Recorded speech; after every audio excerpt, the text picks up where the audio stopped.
Hey guys, welcome back to the Results Junkies podcast. You guys get to see the exciting background as Paul and I record here at 6:15 in the morning in Reno, Nevada, as I get ready for a day on the road. And you get the background of the lovely Hyatt Place Reno Tahoe Airport. I had to throw that Tahoe part in there to make it seem like it was closer to all the fun, Mr. Singh. I don't know anything about Reno other than what I learned on Reno 911, so seems like it could be a fun place to be. Sounds like you're there not for fun. No, not for fun, but all part of the day job. And it's the curse of having the ability to be wheels up in a few minutes to go anywhere on the planet. I feel you, man. Yeah. So we've got right, so you're there for just a day, right? You're a day or two? Yeah, well, I mean, I think so. So far, I've got a 5:15 a.m. flight scheduled out tomorrow morning. And the only real problem with that is that those flights still exist, because once they put them out there, I'm actually tempted to fly them. And they're like a 5:15 a.m. is better than a red eye, but not substantially better than a red eye. The funny thing about you is you're such a creature of habit. The times I've flown with you, it's like, do you remember that one time we were flying to Paris or something? And I just remember, like, you and I are very different travelers. I get sat down and they're still loading the plane. I'm like, hey, send me a drink or something, right? You disappeared for 5 minutes, came back in pajamas. And I was like, what is this guy? And then, like, when we were going to Sioux Falls a couple of weeks ago, it's like, I'm like, all right, I'm going to crank out some work. And you just put a sleep mask on and said, don't talk to me. Yeah, that's pretty typical. That's pretty typical. Yeah. I would say, as a road warrior, I would say over 90% of my flights, I take a power nap the first 30 minutes on the plane. I mean, the wheels are up, and I'm out cold for a 30-minute power nap. I love it. It's like the greatest thing in the world. I sleep really well on planes at night, so I will catch a 30-minute power nap from like 5:25 to 6 a.m. tomorrow on the way out of Reno. You see, you're the only person I know that's excited about a morning flight. I think morning flights are the absolute worst. Oh no, I hate them. Sleep well the night before. I hate them. I wish the earliest flight were 8 a.m. so I didn't have the choice of taking a 5 a.m. flight. Because I mean, even being across from the airport, I'll probably set my alarm for like 3:30, and I'll cut it really close. But 3:30 a.m. is, humans aren't supposed to be awake at 3 a.m. At least not this human. Yeah, I get it. Well, I'm glad you were doing your part to keep the airlines moving and the air traffic controllers busy. Prices are still super high, man. They keep talking about travel dying, and I haven't seen it in the prices yet. We'll see. The second half of the year, maybe things will slow down, but that's actually a good reminder too, because I got an email from a founder today or yesterday talking about a startup that they're working on in the travel space, and it's a good reminder for folks that are listening that my goal is to invest in 10 travel startups every year for the next 5 years to get to 50 companies. We're currently at 3 and running behind to get 7 more in this year. So if you are travel or travel adjacent and thinking about starting a company, hit us up. Yeah. Oh, sorry. Which reminds me, if by the time this episode goes out, if you go on AngelList, find my syndicate, one of those companies might be on there. I'm not sure how much I'm allowed to say there with the SEC and our friends in black cars, but you have friends in black cars. If you too would like to invest in travel companies, my AngelList syndicate is worth looking at. Wink, wink, nudge, nudge. Yeah, hand signals. There you go. Yeah, that is likely a company that we will add to our portfolio for investing in this year as well.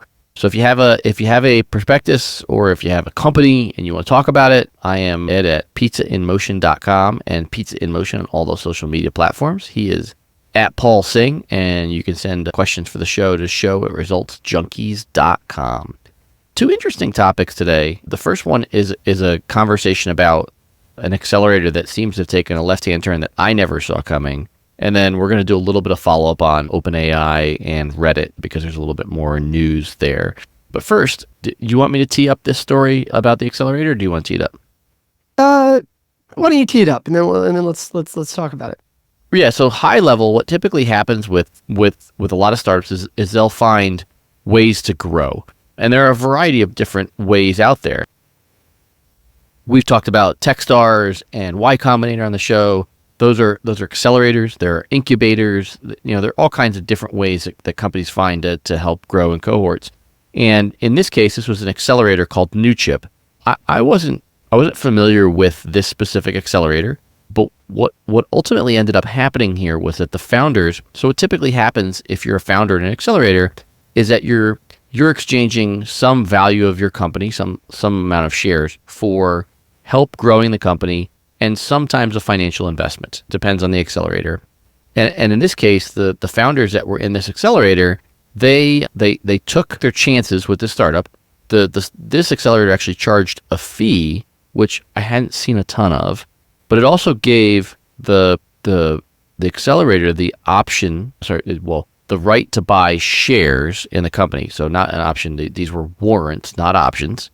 Right. And ultimately, the accelerator ended up in financial trouble, and a judge ordered the accelerator to sell these warrants on the open market, which, as you know, is not a terribly liquid market. Right. And this led to a lot of these founders not being able to raise enough money to offset this, and ultimately drove these companies out of business in what has to be one of the most bizarre sequences I've ever heard for an accelerator. Yeah.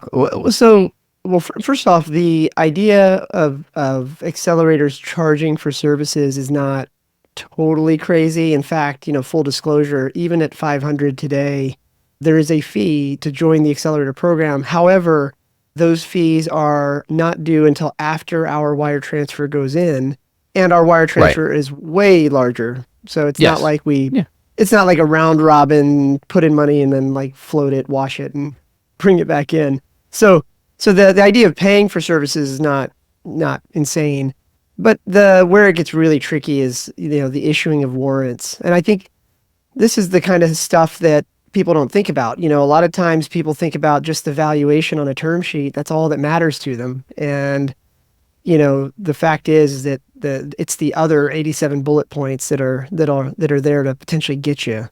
And so, I think one of the big lessons learned here is that you really should not be giving warrants out to any entity unless you really are sure about that entity. So, for example, you issue me or you entities as individuals warrants, you're still at some risk of like us going bankrupt and that falling into the bankruptcy court.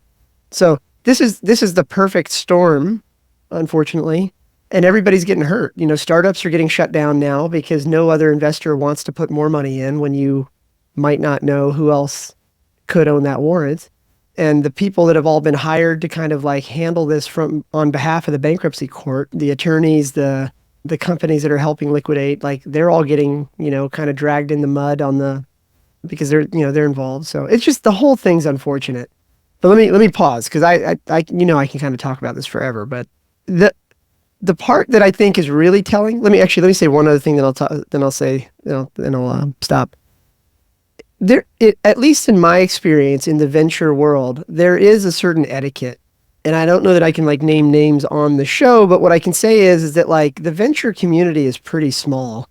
And for the most part, even though we kind of all have, some sharp elbows and stuff like that, when one of us gets in trouble, others usually swoop in because it's actually in everybody's best interest that we solve this. So, for example, there have been plenty of cases over the last 15 years where we've seen another VC, micro VC, early stage seed investor that we might know that is having some trouble, and we'll swoop in and kind of offer to buy those assets before it ever causes any trouble for anybody, as long as the underlying assets are worthwhile. Now, in this case, it looks like the underlying assets were worthwhile. If you look at this particular accelerator, it appears that a couple of the companies did go on to raise quite a bit of money. And that's why this all got caught up the way it did. So anyway, now let me pause. Is that I'm just surprised nobody swooped in to help them before this went to bankruptcy court. Yeah, I mean, I think there's some messy pieces here in terms of being able to help them. It sounds like the CEO and or owner of the accelerator was reluctant to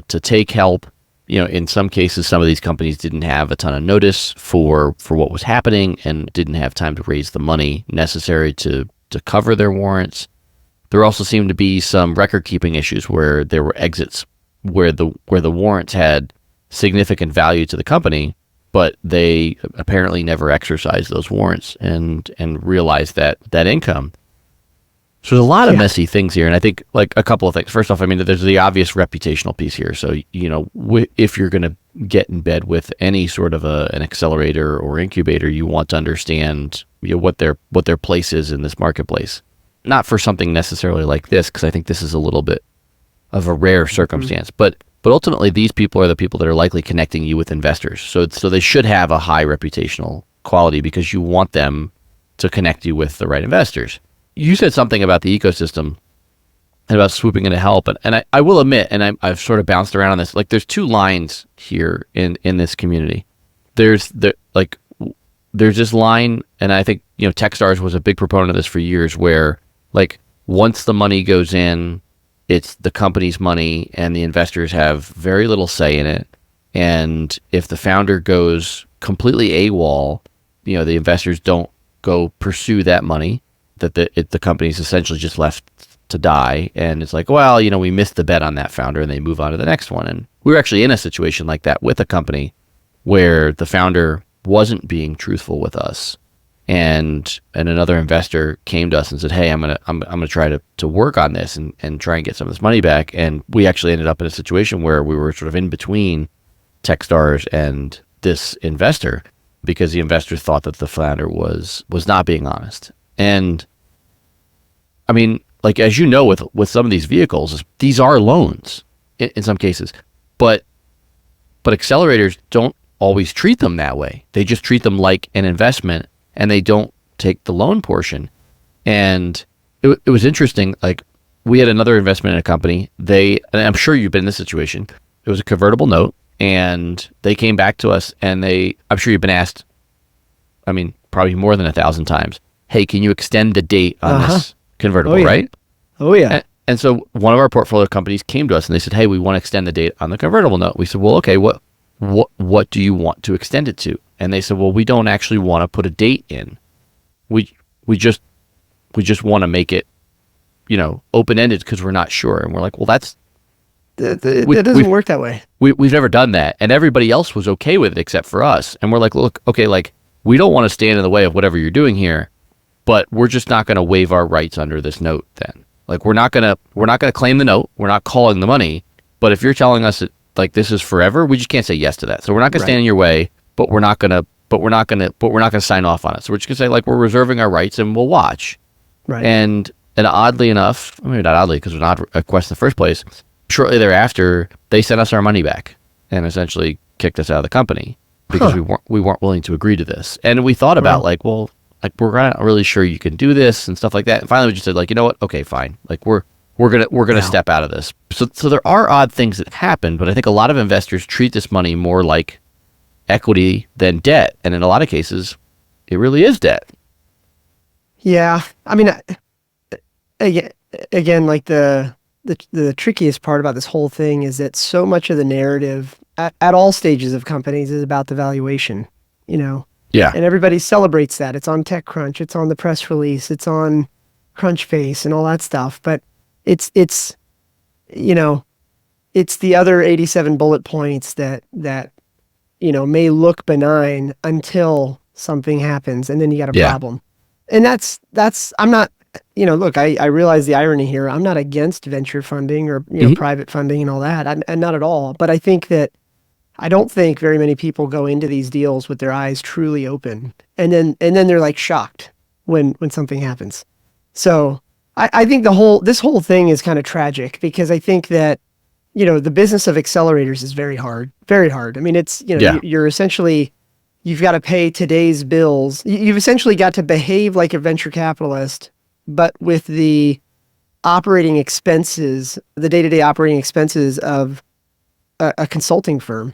So the economics are very, very hard to work out. In this case, like in the particular article, they said, I think I saw that there was something like $54 million in warrant value that they didn't exercise. Like, yeah, I'm no attorney, but where is that line in the sand between, I didn't know and just gross negligence and, all that. So yeah, this definitely feels like gross negligence. yeah, it's a little wild. And I feel the worst for the founders. I don't know much about New Chip, and I don't mean to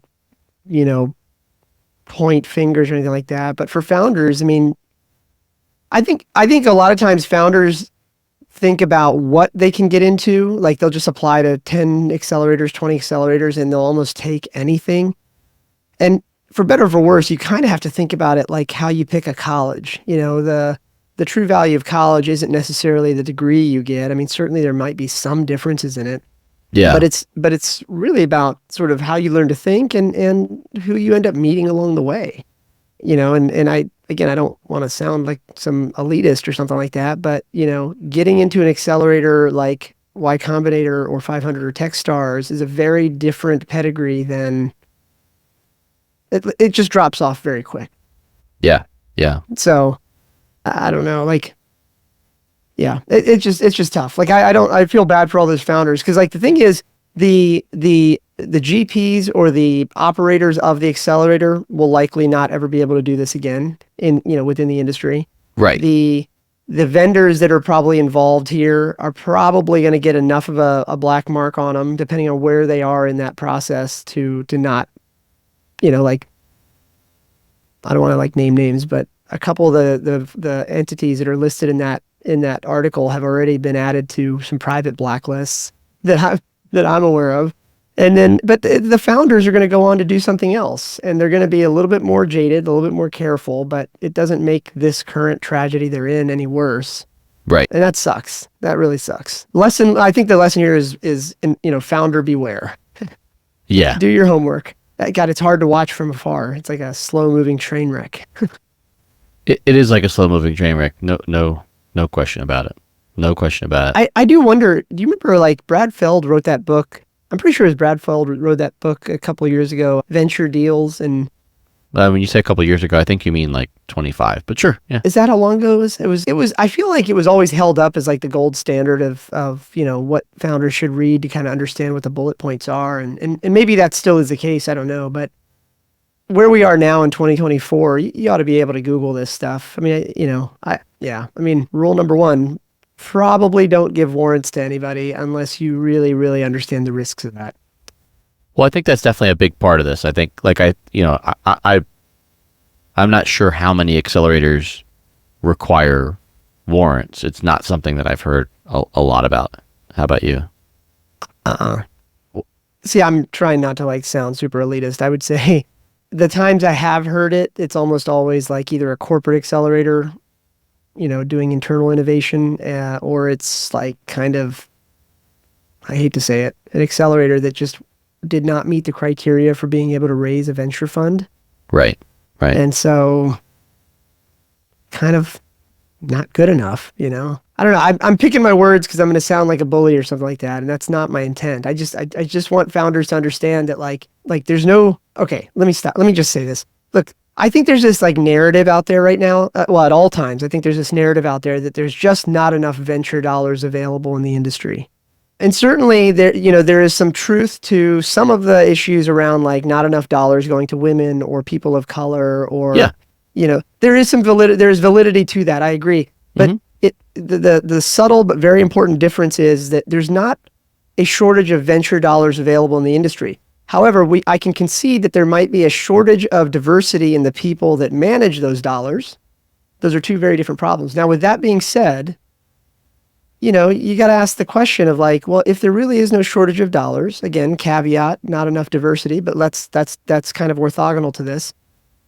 Then when a founder or a company does not get accepted into one of maybe the top 10 or 20 accelerators by returns, is it worth even continuing on? Now, I don't know. Like, obviously, the flip side. This is a very nuanced argument too, because like, there's certainly the case of like, well, how should new venture firms start? Right? Like, that's a different discussion, and it's a valid one. But the point is that each founder, I guess the way I think about this is each founder's when you like look at the ecosystem. To a founder, their deal is the only deal. It's the only one they're working on. It is the most important thing in the world to them. On the other side of the table, whether it's set of angel investors like you and me, or an accelerator or a venture firm, we are portfolio constructors. And it's just, I don't know. It's just different. Anyway, let me pause. I might be going long on this, but it's sort of a tragedy to watch here, and I hope founders sort of learned something from this. But I'm going to Yeah. pause for real now. Yeah, no, I agree. I think it's a sad story, and I think, my last 2 cents on this would be to be very, very cognizant of the accelerator that you're getting involved with before you pull that trigger. You want to make sure you understand what you're getting for whatever they're giving it. Yeah, I wouldn't say it's necessarily easy money in any case, but I think sometimes founders think it's easy money. So Yeah. all right, let's wrap up with this update on OpenAI and Reddit. So we talked last week about Reddit, and now what we're looking at is that there's an actual investment from OpenAI. It's an undisclosed amount so far. I couldn't find anything that lists the amount, but I guess like on the heels of them having a deal with Google, I wonder how surprised you are by this. I think I missed the part about the investment. Tell me about that again. So, I'm sorry, when I say investment, I mean an agreement to pay them for their data. I'll apologize. I phrased it poorly. Okay, I'm catching up to you now. Just to kind of fast track this one a little bit, one thing to note here, first of all, is that Sam Altman, the CEO of OpenAI, also has, I think he's the third largest shareholder in Reddit. Yeah. So, that's interesting. The other interesting part here, I thought, was that they talk about in the press release, it says the Reddit partnership will provide access to, and this is the important part, I think, real-time structured and unique content. Well, structured and unique, duh, no big deal. That's understandable. This is data coming out of a database. It's unique because humans wrote these comments. But the real-time aspect of it is the fascinating word. If I was a betting person here, I think I might be kind of like stepping ahead of where I'm supposed to be on this, but that word, the fact that real time's included in there is an interesting one, because you and I have talked about like sort of the issues of model training and things like that. And, if you look at some of the models that are out there now, they've taken millions of GPU hours to generate months of compute time, that sort of thing. But the word real time here is interesting. And it suggests maybe that OpenAI might have found a way to ingest real-time data into the models. And if that's true, could also mean that they may have found a way to remove data in real time as well. I don't know. I'm stretching here, but the point is that, like, to me, this article, the news is not, the interesting part of this article is not, hey, Reddit's agreeing to get paid by OpenAI. I mean, that they're already doing that, right? The interesting part is the word real time in all this. Well, yeah, and you focused on something similar to what I focused on. I focused on the real-time piece for sure, and it does give me pause because, I mean, Reddit has all sorts of information in it, including pictures and videos like YouTube. I mean, nowhere near the content that YouTube has, but I haven't spent a lot of time on Reddit. But, I mean, you're talking, if you're talking about ingesting photos, videos, again, this goes back to like, how do you get this stuff out of the model? If I put a picture up that I don't want, or if somebody posts a picture of me I don't want, how do I get it taken down? How do I get it pulled out of the database? Things like that. So I think there's an issue there. The only thing that puzzled me is that there was a note, and I'm trying to find it in here, the way they framed it. OpenAI's popular conversational AI and the companies will work together to bring unspecified new AI-powered features to both Reddit users and moderators. I wonder what that is, because I don't know if you've noticed this, but if you open Facebook or LinkedIn now or Instagram or whatever, they've got these, what's the word? I forget what they call it, but like up in the search bar now, there's like a little meta or like a little AI circle icon now, and it's like the weirdest thing in the world. Yeah, I don't know. I haven't found any of those AI tools to be useful yet, but I haven't we'll either. see where that goes. I was trying to think about, and maybe it's just not being able to think about what the future holds, but I think, like, if you've been a part of the Reddit community, I won't say they've resisted technology. That's not the right way to say it. But Reddit, in my opinion, is one of the very few places where a message board style format still rules the roost, if you will. Yeah. And a lot of other message boards have gone the way, they're just not relevant anymore. But Reddit is, there's so much real-time data about bespoke issues there that I think are tremendously helpful, but they're all in message board format. Now there's bots that assemble information in Reddit and stuff like that, and so like there is levels of machine learning that are employed there to help make things more useful. But I struggle to think of the things that an OpenAI can do to help users and moderators in the short term. And maybe I'm just missing the innovation. Well, I'm sure there's innovation there. Whether or not it's what we need or want as users is to be seen. I think on this particular topic, for just a minute, I want to try to just connect a couple dots that we may not have like covered yet, and Sure. just see where you go with this. So I think it was you. I think it was on a text chain with you this week that we were going back and forth on, us both knowing bloggers and, writers out there that are getting really affected by the changing Google Yeah. algorithms and the Yeah. new Google AI, SGE, whatever they call that, feature. And I think like one of the things I've been thinking a lot about over the last couple of days has really just been, the future of marketing. And I know that sounds really hand wavy, but just hear me out for a second. In broad strokes, 10 years ago, everything was like, write a blog, and then on top of that, you would layer SEO and all these things. And then over the last couple of years, it's been, create videos and throw it on Instagram and YouTube. And sure enough, there's a certain amount of SEO you do on top of that, right? And then Right. new platforms came up, and it's like TikTok and it's through that. But across all those things, it was always the same framework: create content, optimize it for the crawlers, right? Whether that's Yeah. Google or now OpenAI or whatever. But it makes you wonder, like with Google starting to roll out SGE more widely and in answering more complicated questions without requiring a click through anymore, and, Right. and thereby affecting all the content creators. And now OpenAI is pulling in real time stuff. They're pulling in the content that I might be writing on Reddit anonymously, and Right. now Right. putting it into their systems. It makes me wonder what the future of marketing is, and I think. I'll tell you, like the way I've been sort of operating both personally and professionally is that at least for right now, AI is not going to be able to replace personality. It can fake, like there's already models out there where you can take a couple of videos of me and then it can create, a likeness of me, right? Dear But God, we don't need that. we don't need that, of course. But like, what does that mean for the future of marketing? And I don't know. I guess where I'm going with this is like, I think one choice people can make is to keep doing what they're doing, and I'm talking particularly to founders out there right now. Like one choice you can make right now is to keep doing what you're doing and just be totally oblivious to what may be happening and what might be coming.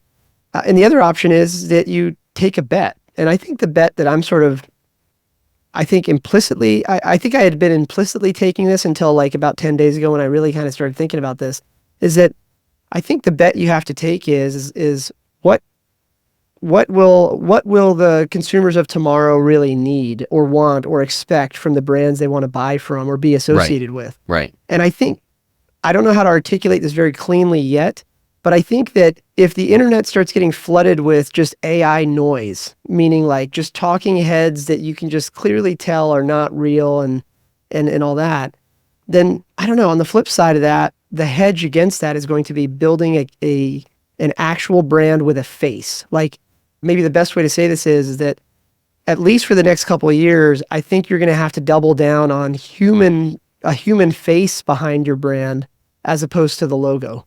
Like brand building used to be about like for the people listening to this podcast, they're not Apple, right? Like nobody, Right. when you buy an Apple product, you don't care who's at the helm of Apple because it's been around. Their brand is already huge, right? But for the rest of the founders and the entrepreneurs that are trying to figure it all out, if you're investing in brand marketing, that may not be the smartest thing to do over the next couple of years. I don't know. This is like a half-baked thought. I'm curious if it gets me some hate in the inbox. We'll see where that goes. But something's different, and I don't know what it is. And I'm just saying, I think it has to do with. I think the only hedge against what may be coming with the future of marketing and AI and all that is that you're going to have to double down on faces behind a brand until the dust sort of settles here. So it's kind of like, and I'll just use your Slack community for example. Like you could invest your time, dollars, and effort behind building the brand of Pizza in Motion, or you can spend that same set of dollars and time and effort behind building the brand of Ed Pizzarello. And you don't have to answer this, but that the big rhetorical question here is given all the changes of how search might be changing, how AI might be changing the way people find results, and kind of how you might be monetizing that business, the rhetorical question is investing in which of those things would give you more insurance against a changing environment? And I would say, I know it's a rhetorical question for you, but I would say the answer is that the brand of Ed Pizzarello needs to be elevated because we don't quite know what the business model of Pizza in Motion might be in the long term. No, I agree. And I think the Slack community for me is and has been, a test of new ways to connect with folks. And I'm still, learning obviously, but I don't necessarily think that, just writing content is going to be a win. Now, I think writing content can be a big part of the puzzle, but I think to your point, it's building the brand. It's video content. It's personalization. It's connecting with people in a way that's different than it was before. I mean, just because the amount of time somebody read a blog post, over the past X number of years was already short. Maybe they spent a minute or two on your website.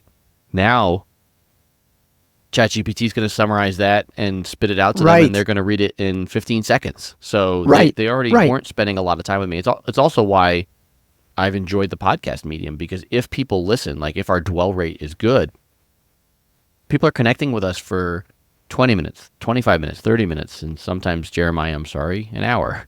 You're 59 minutes. But that's, that's, if they stick around that long, they're getting a much more nuanced, appreciation of us, which could be good or bad. We'll leave that for another week. I agree. I mean, I think this particular, and I hope people, whether you agree or disagree, like I hope you'll, hit us up, whether it's on social media or show at Results Junkies. I'd love to hear, why you think we're wrong or what we're missing here. But like, I just, the thing I just kind of can't shake though is that like, and I'm not picking on you. It's the best way I can just think of an example for other people to kind of connect the dots. Would you agree with me that like, let's just talk about the content of the idea of credit card points. Like that's something that's near and dear to you. You know that in and out, right? Yep. Okay. I'm not trying to like get anybody in trouble or, cast doubt on anybody, but is it fair to say that like when Amex updates its points or something like that, you're going to know about it, the points guy's going to know about it, and 87 other credit card bloggers are going to know about it?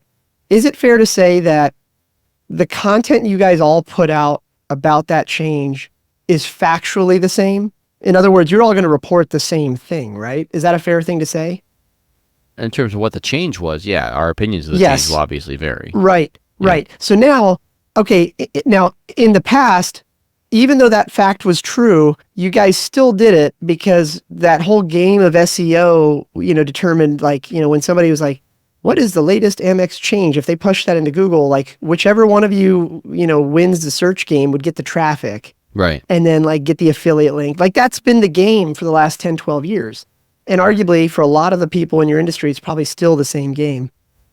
Now, where I'm going with this though is that I think in this new world where there could be deep fake videos, there could be AI noise out there and all this stuff, how you say it is going to be the real differentiator. Like, for example, Ed, like Dana and I have been talking to you for weeks now about restructuring like our personal credit card stack and all that, You misspelled years, but sure.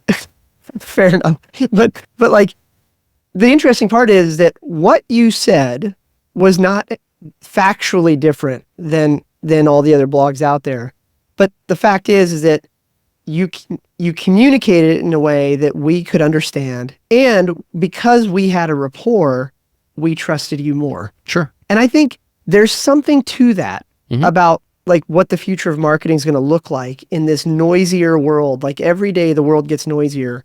And I don't know how to articulate this very well, but I think that that's like the idea that I've been talking about or thinking about quite a bit is like in a world where everybody has access to the same facts, and we all used to depend on SEO to kind of like get to the top of the stack.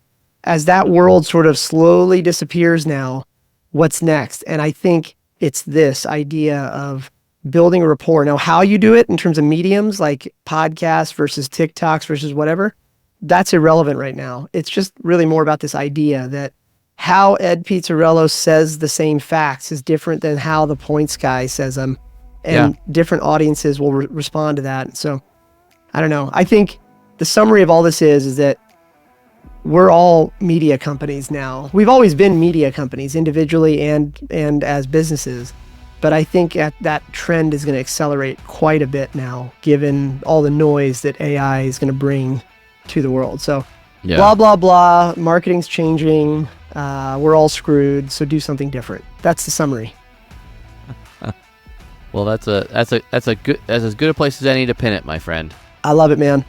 Well, I know I'm not allowed to say anything about your trip, but I just want to say that whenever you text me about these like wild trips you're going on, all I can imagine, I just imagine you like, do you remember, okay, you're not going to like me for this. Do you remember Christmas Vacation? National Lampoon Christmas Vacation? Yeah. And his boss, there's that scene where his boss kind of comes marching down the aisles with cubicles. Yeah. And he's got this army of suits behind. And so I just imagine when you're going off on these like trips like you are this week, it's like, I just imagine you stepping off the airplane, walking through the airport, this like army of like restaurant nerds is like stepping in line with you behind you. And you just walk into all these restaurants and you're like, and this is how we're going to do it, you know? And so anyway, I think that should be your Halloween costume this year. It's so far from the truth. Well, on a future episode, we'll talk about how you had a bunch of suited men drop a bag full of money on a dinner table with you and me in Vegas. And the only time I ever saw you get angry at me is when I took a picture of the bag of money. Yeah. No, you Snapchatted it. Anyway. All right. I got to run. All right, buddy. Safe travels. See ya.